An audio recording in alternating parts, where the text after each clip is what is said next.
Un plat crémeux et savoureux, parfait pour un repas simple et réconfortant. Ingrédients, pour 4 personnes. 300 g de riz arborio ou carnaroli, spécial risotto.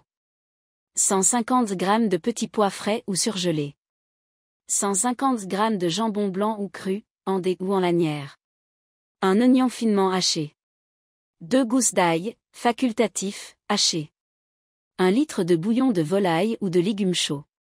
10 centilitres de vin blanc sec. 50 g de parmesan râpé. 30 g de beurre.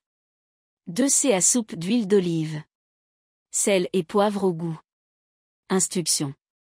Préparez les ingrédients. Faites chauffer le bouillon dans une casserole et maintenez-le chaud sur feu doux. Si les petits pois sont frais, faites-les blanchir dans de l'eau bouillante salée pendant 2 minutes, puis égouttez-les. Commencez la base du risotto. Dans une grande poêle ou une casserole, faites chauffer l'huile d'olive. Ajoutez l'oignon et l'ail, si utilisé, et faites-les revenir jusqu'à ce qu'ils deviennent translucides.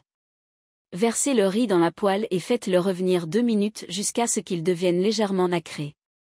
Déglacez avec le vin blanc. Ajoutez le vin blanc et remuez jusqu'à ce qu'il soit complètement absorbé par le riz. Ajoutez le bouillon progressivement. Versez une louche de bouillon chaud sur le riz. Remuez régulièrement jusqu'à absorption complète. Répétez l'opération louche par louche, en attendant que le liquide soit absorbé avant d'en rajouter. Cette étape dure environ 18 à 20 minutes. Incorporez les petits pois et le jambon. Lorsque le riz est presque cuit, à 5 minutes de la fin, ajoutez les petits pois et le jambon. Mélangez bien pour les réchauffer. Ajoutez la touche finale.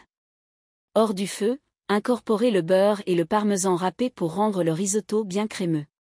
Rectifiez l'assaisonnement avec du sel et du poivre selon votre goût. Servez immédiatement. Disposez le risotto dans des assiettes creuses et garnissez éventuellement d'un peu de parmesan supplémentaire et de persil frais ciselé. Astuce gourmande. Pour une touche encore plus raffinée, ajoutez quelques lanières de jambon cru croustillant en topping ou un filet d'huile de truffe avant de servir. Bon appétit!